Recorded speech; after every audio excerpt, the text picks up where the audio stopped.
While it is always best to believe in oneself, a little help from others can be a great blessing. Hey everybody, how's it going? Hopefully you can hear me. Thank you so much for coming. I hope you like my apron. I totally love this thing. It makes me feel confident and strong, and just all downright awesome. Yeah, thank you so much, Meg. I appreciate you appreciating me. That feels good. So thank you. Episode 1, Cooking with Koods. Me. That's me, right here. We're ready to go. Hopefully you enjoyed those little warm-up videos of what we're going to be doing today. As you guessed, we're going to be making sub sandwiches, or Krabby Patties. I'm going to move this a little bit closer so I can get into the action and you guys can see. How does it sound out there? Is it good? Are we all good? I hope so. Hope it looks good. We switched up some webcams and messed around with some things, so hopefully it's not too delayed or anything weird. So thank you so much again for coming. We're going to start with Krabby Patties, and then we're going to move on to my famous salsa. So this salsa has like so many people behind it, and I didn't even think I would make it that good, and then everybody said it was amazing. I kept bringing it to events, and then everybody just exploded and was like, you have to make that for every single thing. If I literally don't show up to my in-laws with salsa, I am no longer allowed to be married to their daughter. So it's massive and important to me, and I just keep trying to perfect it, but usually I just don't do anything with it, so that way it sounds good. So yeah. Thank you, Meg, and Franchise, and Arrows, and anybody else who's joining us. If you join halfway, hopefully you still enjoy it. And, of course, I'll post it on YouTube and all that stuff afterwards. So let's get started. So hopefully you all know, I'm just going to pretend like none of you have ever cooked a thing in your life. So that way, if you wanted to watch this video from beginning to end, you would enjoy it and learn something. So I have our best knife, which is actually this beautiful, flowery, wonderful knife. This is my favorite knife to use. I didn't think it would be good because Emily bought it at a store and was like, look, I bought this pretty knife. And I was like, pretty knives aren't sharp. And then I almost cut myself. So that's a huge deal. And the reason I almost cut myself is because it was sharp, which I liked. So Gordon Ramsay's secret, I learned this from him and watching his YouTube channel a ridiculous amount of times, as well as seasons after seasons of Kitchen Nightmares and Hell's Kitchen and anything that has to do with Gordon Ramsay. I just think the guy's just awesome and cooks really well on top of it. So yeah, hopefully this isn't too loud for you, but I'm going to sharpen this up.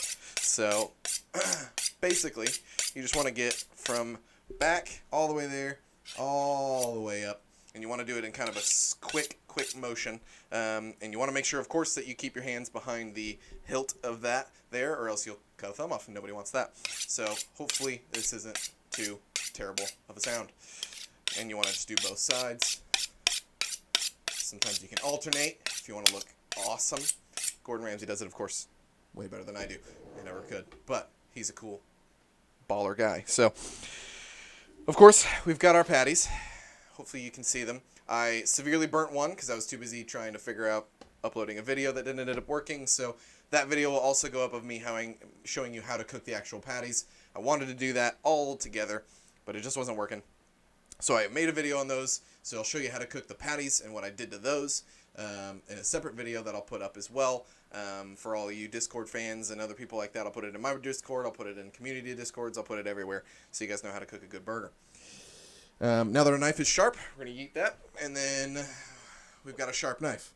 I'll clean that later, don't worry. The next thing we want to do is, of course, prep. So ideally, you would grill after you do the prep, so that way you don't like stick a bunch of cold stuff on top of a cold burger and then everything's cold. Ideally, you want a hot burger with cold ingredients, and it all just comes together to make it awesome. So we've got a tomato here.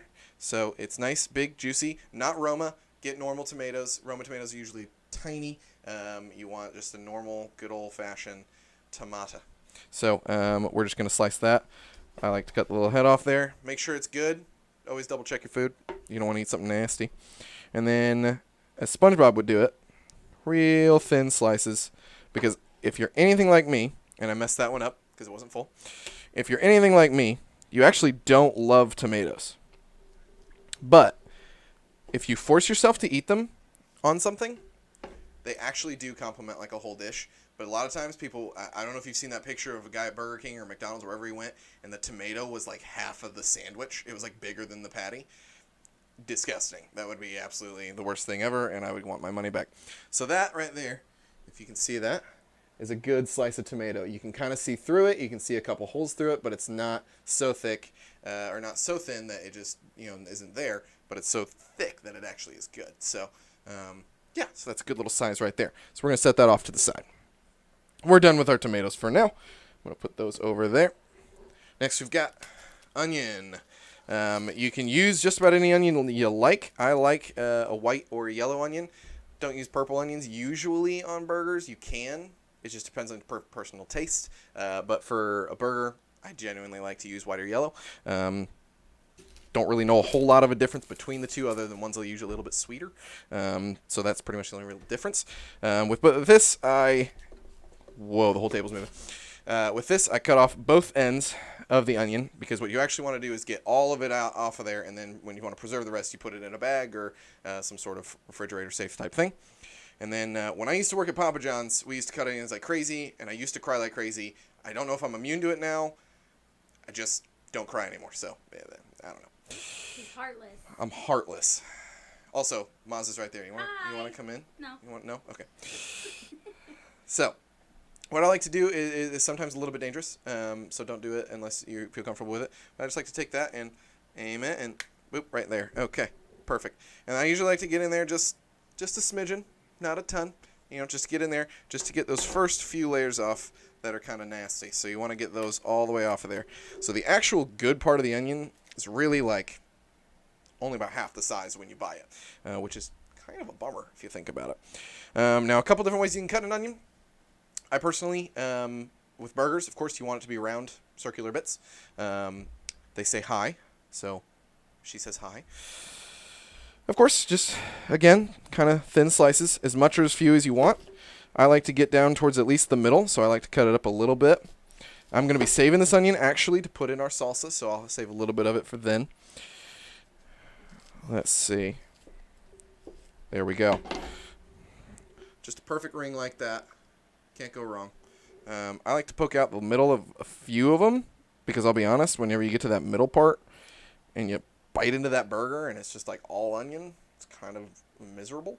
So, again, a lot of people, what they'll do is they'll grab a couple of rings and then they'll just kind of wiggle them off and then put it. So it's personal preference. So what we're going to do is we're going to put probably about that much on our burger, a piece. And I cut 2 different rings of that, so we'll be having fun there. So hopefully you all can do it. If you hear anything weird or, just something goes weird, just let us know. And if you have any questions, also, just put it in the chat. I'd be happy to answer them during stream, after, whenever. If you have any questions on anything that I did or why I did it, or if you have tips, tricks, things you know that I don't, awesome. So yeah, those are bits we'll save for later along with that. So, next we've got the lettuce. Now, lettuce is wet and gross because I washed it. What I like to do... It means it's clean. Means it's clean. I cleaned it up because, man, dirty leaves are the worst. Am I right? And honestly, I don't even bother cutting it. I just rip off the root part there, whatever you want to call it. I don't remember what that's called. It's white and kind of tasteless, and basically just the only good it has is for crunch that they put in salads. And at every Italian restaurant I ever go to, they just fill their salads with this thing. So if you're an Italian restaurant owner, please don't do that because nobody likes it. Just personal preference, just my own thoughts there. But how do you like your burgers cooked? How do I like my burgers cooked? Usually medium rare. Too rare, and it just is so messy that the bun gets ruined and everything gets messed up because it's just runny. Some people like it rare, and they say if you don't like it rare, you're not a man. You eat your burger however you dang well please. I personally do like it medium rare. I do like a little bit of pink in there. I don't want it all the way cooked because sometimes it gets too dry. Burgers are kind of the middle ground is the best ground in my personal opinion. So, pasta. We're not making pasta today. We're making salsa, which is kind of close. In a sense, just sounds close. It's not actually close. So it's funny that they give you this whole thing, size of my head, and we're going to use like this much. So salads, anything you want to use that for. If you have fun things that you use your lettuce for, please let us know. Get it? Let us know. Okay, well, we'll save the dad jokes for Thursday. I am not a dad yet, but getting there maybe. Who knows? Cheese. Use any kind that you want. Any kind at all. I don't have a block of cheese. I don't have anything fancy. Krabby Patties are made with good old yellow cheese. I don't know what they're at actually in the ocean. They could be using all sorts of weird other clam cheese. I don't know what they make in the ocean as far as cheese goes.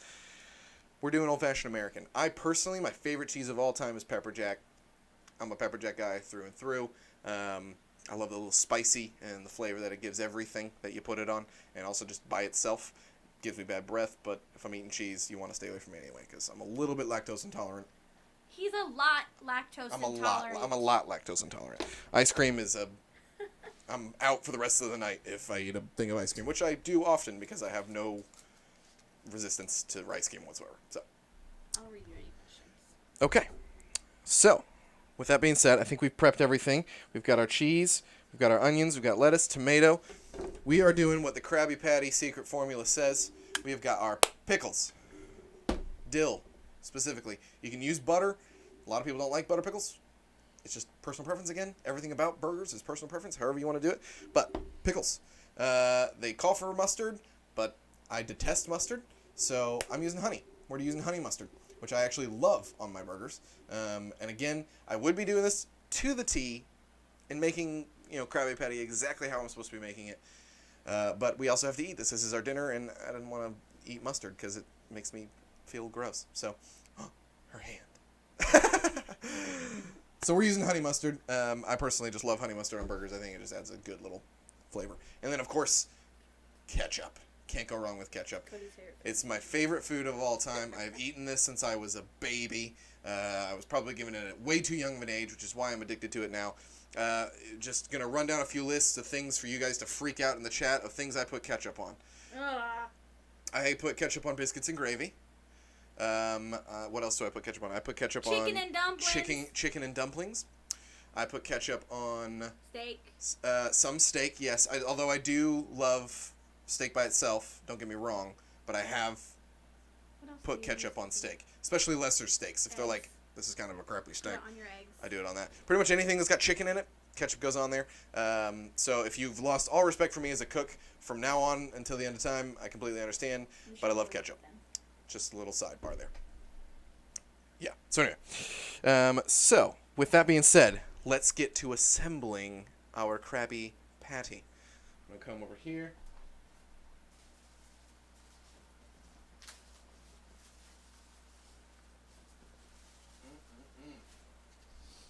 Now, the only sesame seed buns that they had were at the store were these kind of normal-sized, tiny ones. I have a good feeling that we're going to need bigger ones.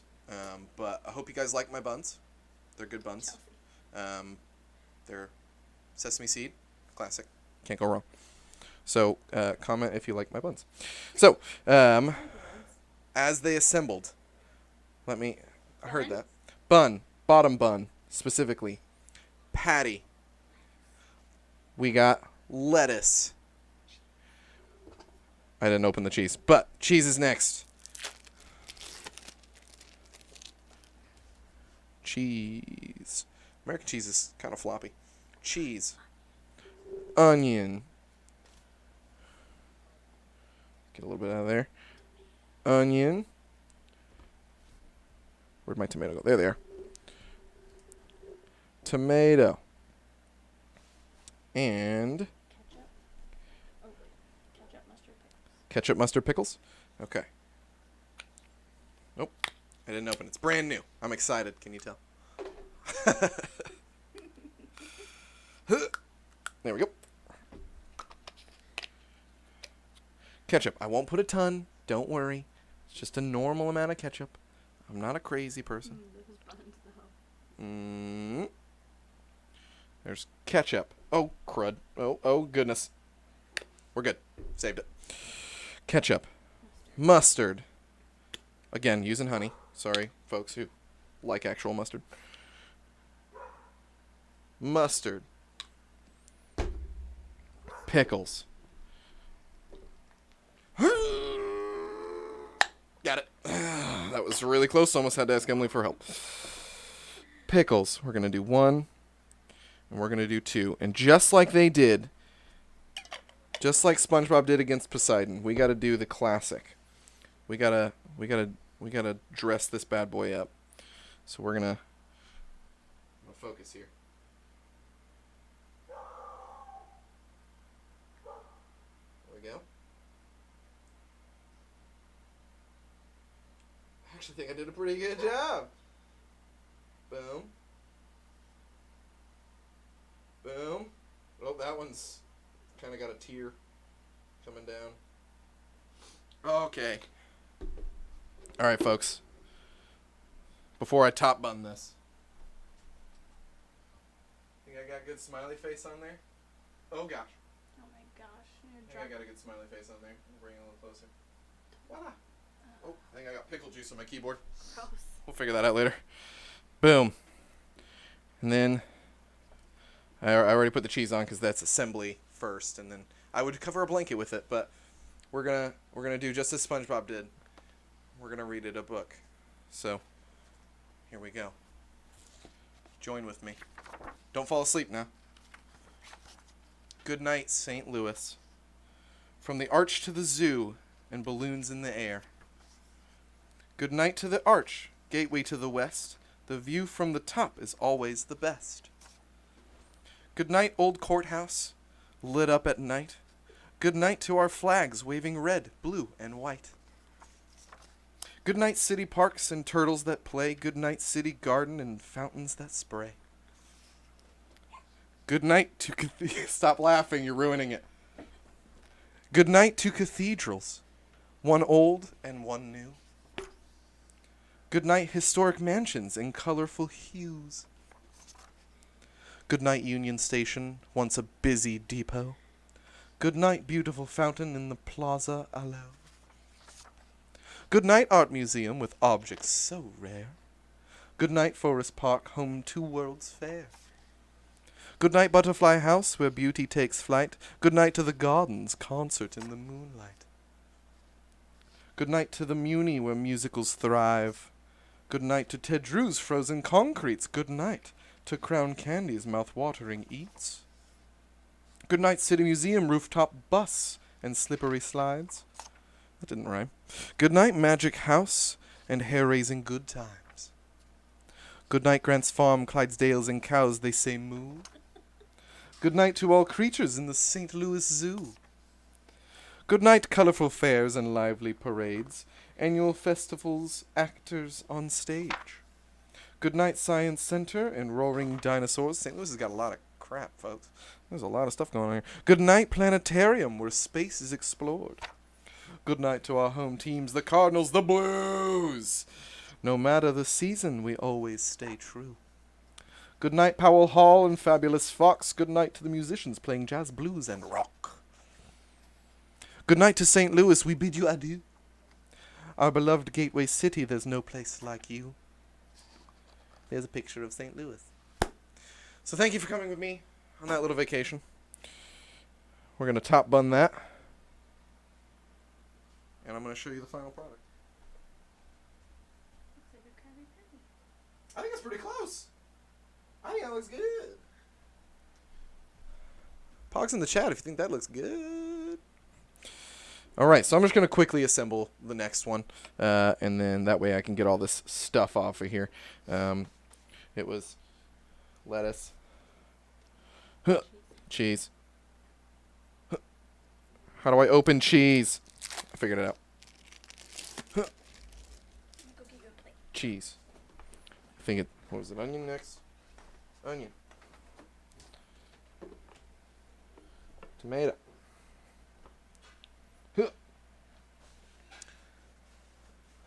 Poggers for sure, bro. Onions. Tomato. I think it was... Ketchup, mustard? Ketchup, mustard.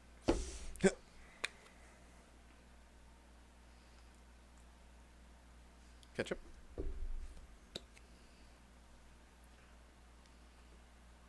Mustard.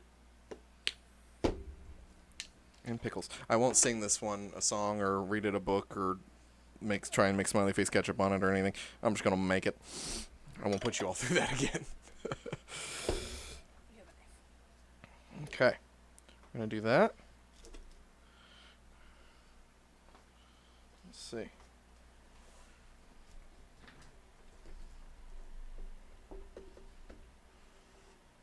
Let's see what that turns out. Oh, yeah. That looks like a good burger right there. All right, this one's yours. This one's yours. You want it? Okay. See if it tastes as good as it looks.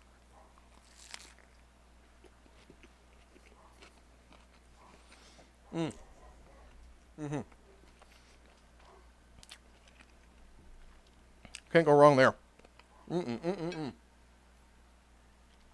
Perfect. I'll give you this one too. Boom. Okay. Well, guys, if you're cooking at home, hopefully you enjoyed that. I need a napkin. Do I like parm? Like Parmesan cheese? I love Parmesan cheese. Parmesan cheese goes really good on pizza, especially if it's too greasy. Kind of soaks some of that up. I like that stuff.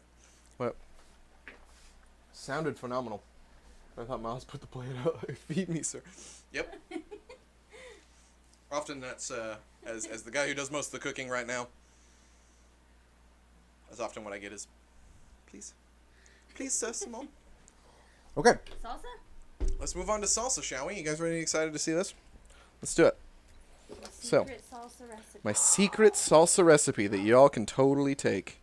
Totally don't even care. And y'all, I don't know about you, but I am like, I think I got 2 more today that just like showed up, but I'm only 9 followers away from 100, so like, I'm excited to hit that milestone. It's kind of awesome. So, thank you to everybody who's stuck around this long and hung out with me on a regular basis. So, with that being said, I'm going to flip that over, not to mix any other gubbins. We're going to get this stuff out of the way. I'm going to move this. Okay. So, here we go. Of course, with any good salsa recipe, you need a blender. Mine is almost never big enough. I almost always need it to be bigger. So we're going to assemble everything right here so you guys can see what I do. So, we have 1 can of diced tomatoes. Now, with salsa, everything fresher, more fresh, fresher, is that a word? More fresh. Anything that's more fresh is better. And I know I've got a tomato sitting right next to me, but this just has the exact amount that I know I need. It has the exact amount that is good. So it's just easier to do this. Plus the difference in tomatoes as far as taste goes, I haven't seen a whole lot of difference. I tried to make it all from scratch once. It took twice as long, and it came out tasting basically no different as far as tomatoes go. Now, if you can get fresh onion and fresh cilantro and fresh everything else, that I'll point out.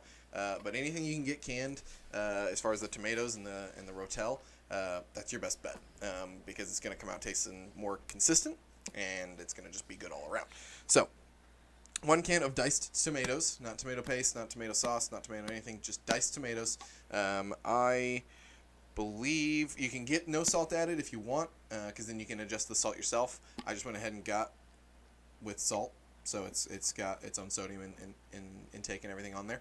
So you can add more later or take away later, so I just won't add as much salt at the end. So we're going to crack this bad boy open. I got it. It's over here. It's a big can, so and the can opener has to work. There we go. So this can get a little messy, so I just want to be careful. That's a lot. I don't know if I made that much before. Okay. Rotel. That is what you want to do next. I believe this is a 28-ounce can. And so for every 28 ounces of diced tomatoes, you want 14.5 ounces of Rotel. So, sorry, 2 14-ounce cans, I should say. So whatever math that is, y'all can figure that out.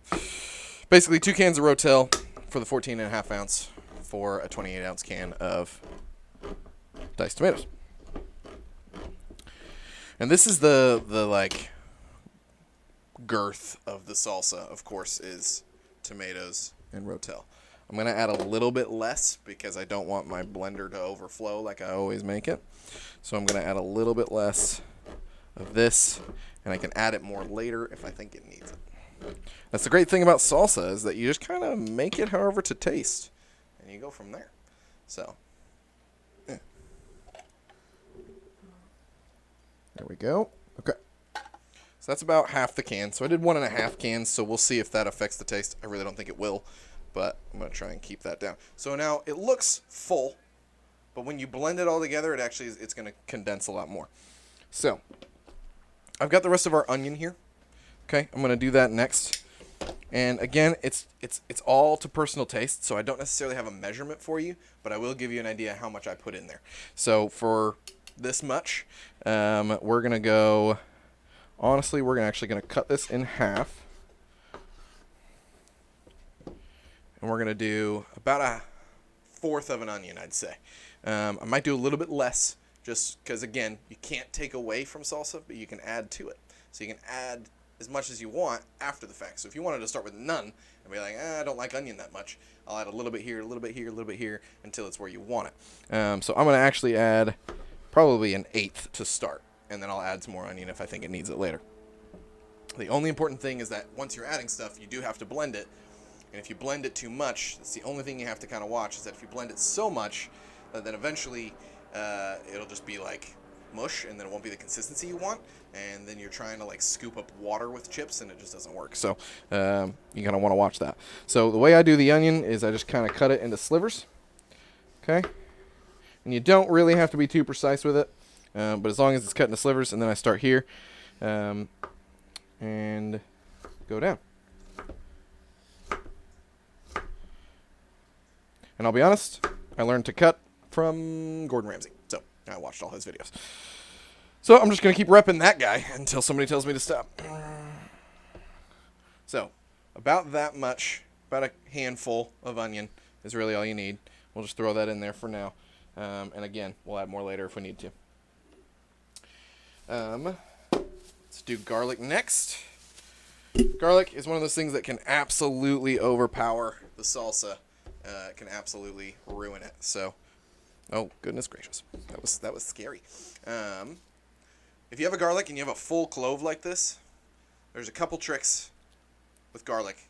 Garlic is really annoying because it gets really sticky whenever you start cutting it, and also whenever you break the full clove, those little like wrapper bits around the thing go everywhere. So there's a couple different things. I didn't grab it, but I'll just show you what I do. So what I do is I just take the palm of my hand, press it up against that. The flat part goes on the table. So if you see the little flat, like crop circle looking thing, you just put that on there, and then you just try not to break the table or the onion, and you just move it around. There you go, until you have a good crack.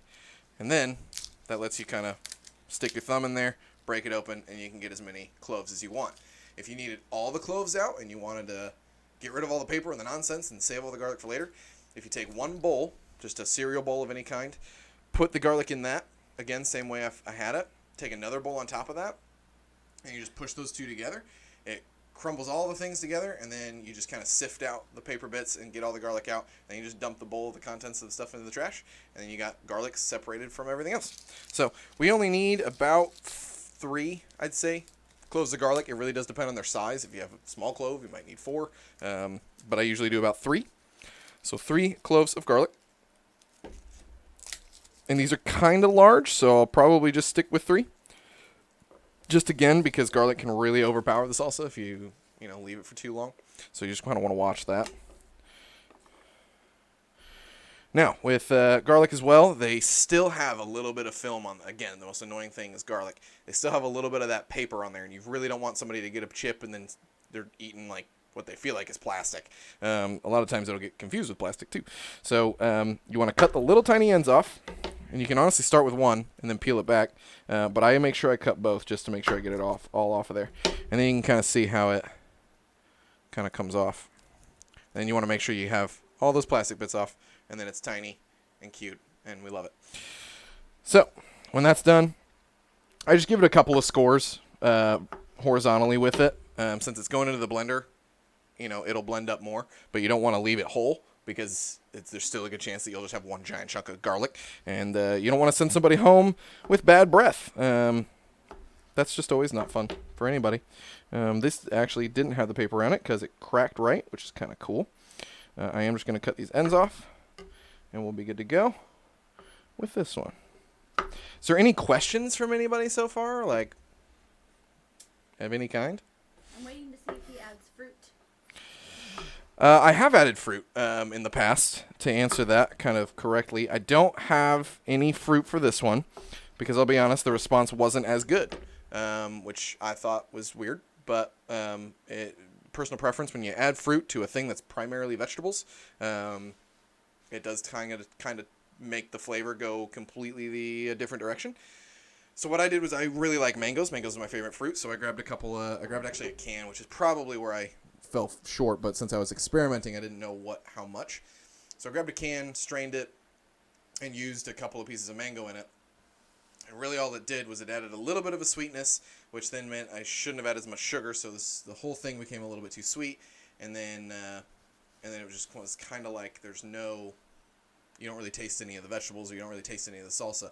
It doesn't have what you really want. What I wanted was a thing of salsa that had a mango taste to it, but it felt more like I had mango like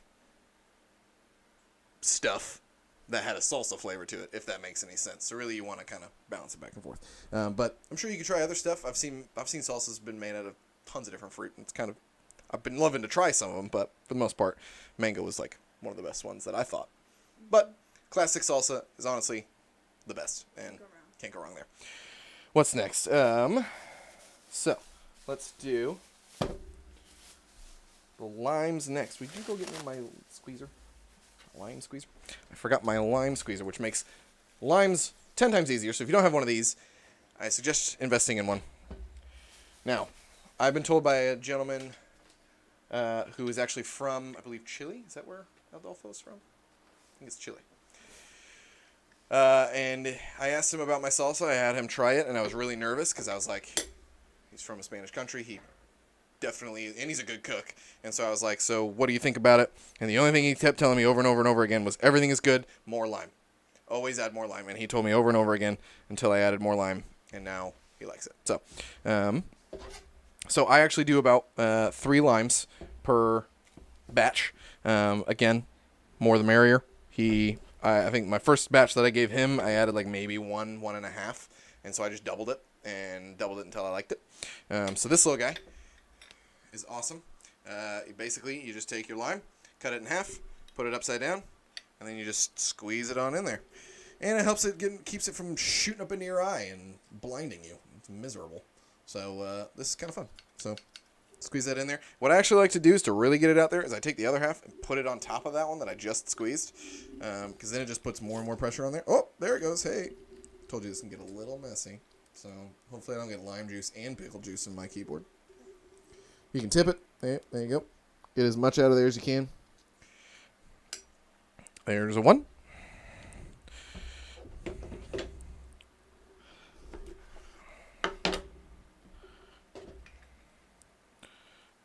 The only reason I don't put them in there both at the same time is because they would be twice the size and it'd be huge. So I just do one and then I do the other.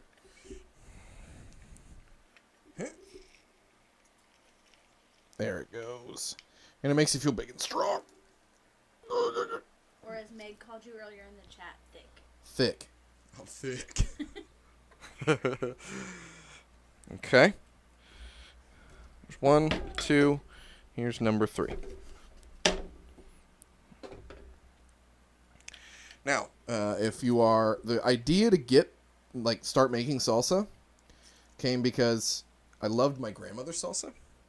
And I tried to get her recipe, and she tried to tell me multiple times, but I didn't like her recipe that much. I liked her salsa when she made it, but every time I tried to make it, it was like, I don't get it. And then she told me she put ketchup in it. And I was like, oh, okay. I didn't realize that you had put ketchup in it. Or maybe I did and just didn't put it in there because I thought it was crazy. I have a question. So when you blend it together, is it still super separated, or is it like a puree? It kind of depends. It depends on how much you end up blending it. And again, that's kind of personal preference. So if you want it to be more like a puree, you just kind of keep blending it. But with the amount of juice that I put in there, it does stay kind of liquidy. So there is a lot of like kind of juice afterwards. So whenever I'm done with the entire thing of salsa, I've actually gotten all of the like thicker parts, and there's a little bit of a liquid left over. But that's actually good because that actually means that you made it from scratch. It didn't sit anywhere or get strained. It's almost like trying to eat it. If you ordered pickles and they came in an empty juice jar, they come in a full juice jar so that they stay juicy. So the salsa for the vegetables to stay in that way and kind of soak up all that flavor, you want it to be kind of juicy. So it kind of depends again on personal preference, but I'll show you exactly the consistency whenever I'm done. It ends up being like a restaurant style, like if you were to buy a jar. Yeah. So yeah, if you go to like a Mexican restaurant, I really strive for that type of consistency where there actually is every now and then you get a little bit of a chunkier flavor to it. I used to eat like pace salsa all the time, and it's super chunky where like it's like green pepper bits like all over it, and it's okay, but sometimes it's just like all I got was pepper that time, and then all I got was salt that time, and then all I got was juice that time, and it's like I want every single chip to taste good and taste like it's got all that flavor in it. So that's kind of the point. Got garlic, got lime, got onion, got everything there. My personal favorite part is cilantro. This stuff is, I believe, blessed by the Lord himself to be one of the best plants on the face of the planet. I love this stuff. Sometimes I just take a bite and eat it raw because it's delicious. I love it. I love it on all sorts of things. Now, what I actually like to do is a whole bushel that you can get from your local grocery store, Walmart, any place you go to, Save a Lot, I don't know, wherever you go. Usually they come in bushels like this. Generally speaking, you can't go wrong with cilantro. If you want to add a ton, add a ton. If you want to add a little, add a little. But I think the more the merrier with cilantro because I think it's delicious. So what I like to do is they've got these long stems here that kind of go all the way around. You can add those in it. It doesn't take away from the flavor, but it doesn't really add a whole lot either. What you really want is the leaves. The leaves is where the flavor is at. So what I like to do is, of course, take it by the stem and grab all those leaves and just twist it until basically I've got all stems in one hand and all leaves in the other. And then I just kind of pile that right on top. And it looks crazy full because it is crazy full. But you just shove that all in there. One mistake that I made that was almost absolutely the worst thing ever was that I, for some reason in my brain, was just like, I'll just throw the cilantro in first. And I was like, why did I do that? Because I realized that I smelled a burning noise every time I tried to blend it. And it wasn't blending. And I was like, what the heck is going on? The cilantro literally clogged up the blender and wouldn't move the thing. And then everything just got messy and gross, and it didn't work, and like I almost ruined a whole batch of salsa. I helped it and saved it because I added a little bit more cilantro on top and made it work. But definitely don't add the cilantro first. So what I like to do is take this and kind of push it so it's just kind of in there in the middle of the jar there.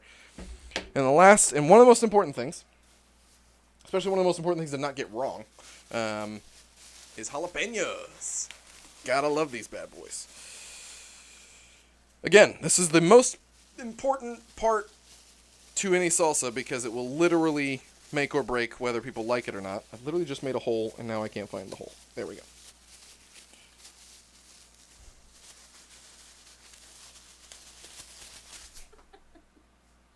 Jalapenos. So, you can get big, small, medium, any size, doesn't really matter.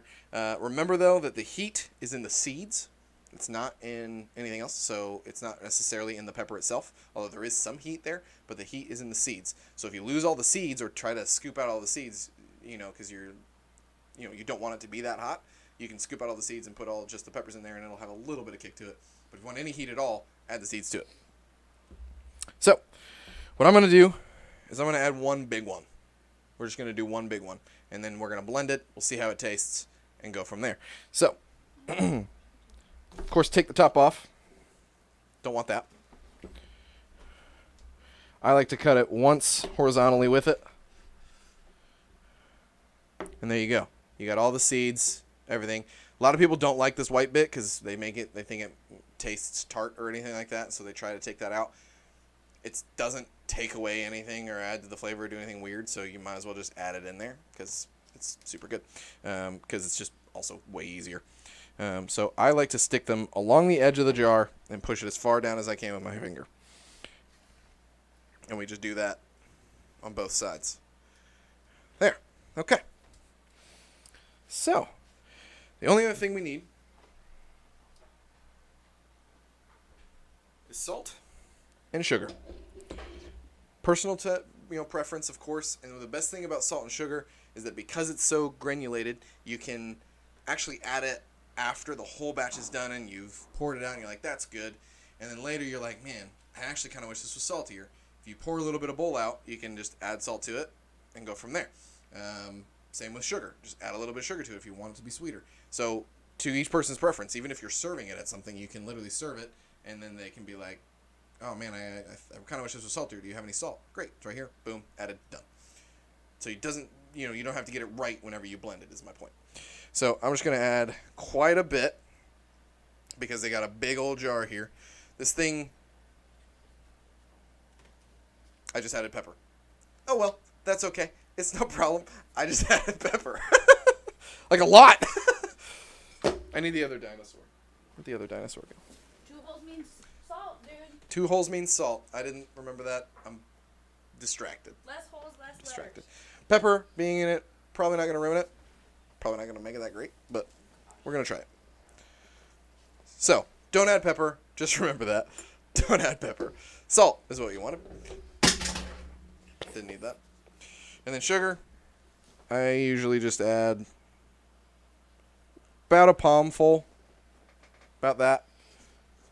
Add that to it. You want to kind of meet it in the middle with the salt. So as much salt as you put in there, you want to add the pepper in there too.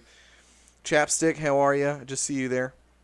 Thank you on the comment on my apron. I appreciate that. It makes me feel mighty.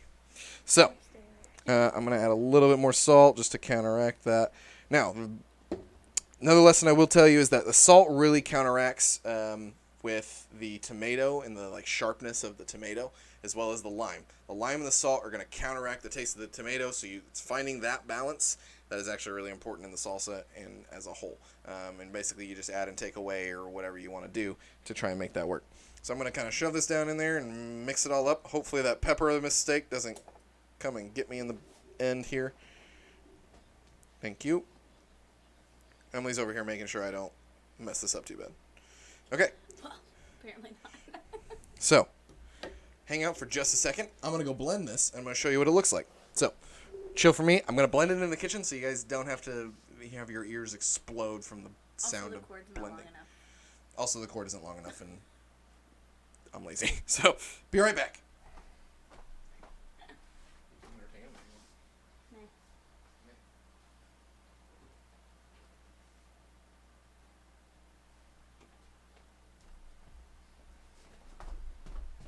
Imagine if I forgot the lid. Oh, would have been a disaster.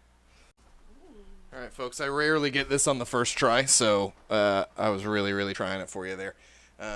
So I'm going to try and get this as close as I can without getting salsa freaking everywhere. So, bear with me.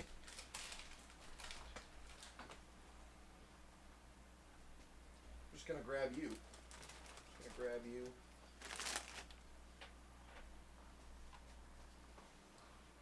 So that right there, that is what you want. Right about that consistency. Doesn't look great on camera, I'll be honest. But I'll pour it in a bowl and show you what it looks like on a chip, so you can kind of get an idea of the consistency. And then if I feel like I need to add anything, I'll add it. So, a little high. There we go. Okay, so let's grab a chip. Nice big one. Don't want the... Oh, I'm a little... Hi, I'm here. Let's see. There we go. going to stir this up a little bit because a lot of that liquid actually likes to rise to the top, which is kind of annoying.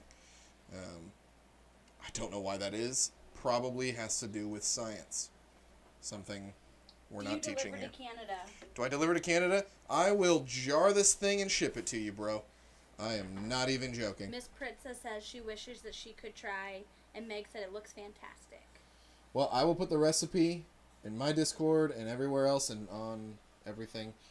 Just know that it's patented, so, you know. Deliver to Michigan, too, please. There we go. That's what you want right there.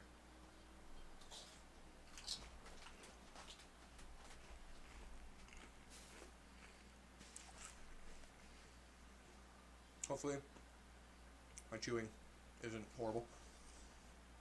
That's a lot of salsa. Ship some to me, too. Yep. Ship to Michigan. Ship to Canada. It's pretty good. I'm actually going to add a little bit of sugar. Doesn't have a whole lot of sweetness to it. Add a little bit of that. And again, you kind of want to match it with salt. Just a little bit. Salt, not pepper. Yep, I didn't grab the pepper that time. Don't worry. We make mistakes. So we can learn. So as far as my salsa goes, it's pretty spot on. I think the cilantro's good. The heat is pretty much perfect, especially because Emily doesn't love heat too much. So, you know, she probably will like this the most because if it gets too hot, she doesn't eat it, and then I have to eat all of it. And sometimes I'll be the first to admit I've made it too hot on accident once just so I can eat it. Would it be safe to ship? Like the salsa wouldn't go bad or anything? What I would honestly want to do with that is probably jar it, seal it as tight as I can, wrap that in plastic, put it in some sort of like coolant type of shipping container, and then I'd ship it to you. It probably wouldn't be too hard, but I'll be completely honest. For me to do all that and then ship it to you, I either have to do it at the goodness of my heart or charge you a bunch, and it would be way easier for you to just watch this video on repeat over and over and over again until you make it yourself. Honestly, it would probably be way easier and way more affordable. Is it more on the sweet side? Mine that I just made, no, not really. I added a little bit of sugar so that it would be a little bit more sweet, because you don't want something, especially with salsa, you don't want to take a bite and it be so salty. I don't know if you guys have eaten certain things where it's like that's so salty that you eat like one or two bites and then it just kind of starts to make you sick. It's just kind of one of those things that you don't want to happen, especially to your whole batch of salsa. You also have an Instagram fan. I have an Instagram fan. Yeah, Dave Bosch is an Instagram fan. Woo! Instagram. So yeah, are there any other questions on anything, thoughts like that, stuff like that? We make mistakes so we can learn so we can succeed. Thank you, Chapstick. That's my girl. That is 100% truth right there. That's the LPA way, baby. Represent. So yeah, hopefully that was fun for you all. My case is still cut off, but I don't want to slouch it. Here we go. Oh. The vote for next week. Oh yes. We need a vote for next week. So I've got 2 cookbooks here that we're going to look at, and I need y'all to tell me which one I should cook out of. I'm going to pick a recipe, and I will cook one for you next week. Probably next week. We'll see how it goes. But yeah. I sure am. And barbecue sauce or Salsa anything. Is fire. Okay, ready for the cookbook? All right, let's do it. So option number 1 is the official Overwatch cookbook. This one's actually super awesome. I haven't gotten a chance to make anything out of this yet. I really, really want to. So I figured, hey, the first one should be for you guys, as well as my fellow gamers and everybody out there. I play this game a ton. I cook a lot, so I want to cook it from this. I'm excited about this. Contrary to that, though, I have loved Star Wars since I was a kid, and there's a lot of really fun recipes in this book. I think I may have cooked something from this. I don't remember what we did. But this Star Wars cookbook, it's not just desserts. There is some desserts in there, but it's of all sorts of different stuff and super, super funny. So votes in the chat, maybe? Vote in the chat. I'm also going to put a poll out probably on Twitter right after this, as well as maybe in our Discord and everything like that, so you guys can all vote for it, and I'll tally everything up and pick the one that gets the most. So, while it is always best to believe in oneself, a little help from others can be a great blessing.